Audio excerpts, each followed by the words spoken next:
আসসালামু আলাইকুম। সাদা সয়াবিন তেলের ভিতরে ঘি দিয়ে দিলাম। এবার ভেজে রাখা চালগুলো ঘিয়ের ভিতরে ঢেলে দিলাম। ঢেলে দিয়ে একটু ঘিয়ের সঙ্গে ভেজে নিব। চালটা সুন্দর করে সামান্য ভাজা হলে তারপরে এর ভিতরে শুকনা মশলাগুলো একে একে দিয়ে দিব।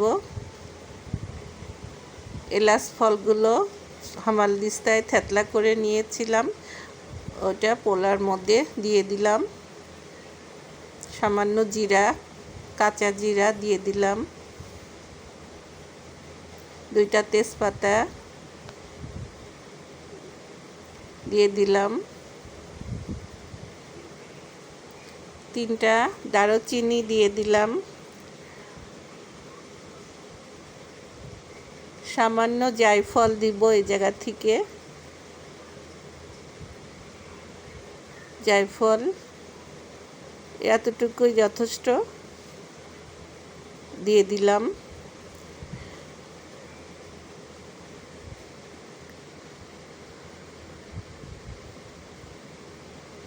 সব কিছু দেওয়া হয়ে গেল।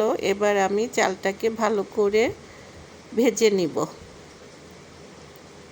চাল যত সুন্দর ভাজা হবে, ঘি দিয়ে চালটা ভাজি করলে খেতে খুবই সুস্বাদু হয়।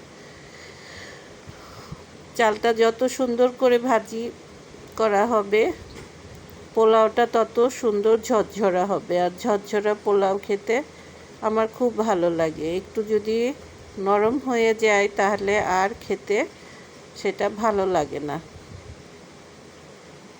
ভালো করে ভেজে নিচ্ছি চালটা।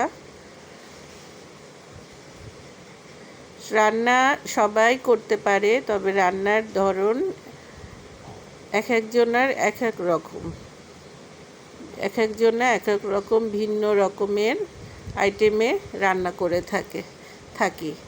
তো আমি যেভাবে রান্না করি সেভাবেই আপনাদের রান্না করে দেখাচ্ছি। অবশ্যই কমেন্ট বক্সে জানাবেন আমার রান্নাটা কেমন হচ্ছে। ফ্রিজে কেটে রাখা গাজরটা দিয়ে দিলাম। চালের সঙ্গে ঘিয়ের সঙ্গে ভেজে নিব। ভিডিওটা অনেক লম্বা হয়ে যাচ্ছে। চালটার সঙ্গে পোলাওটা করতে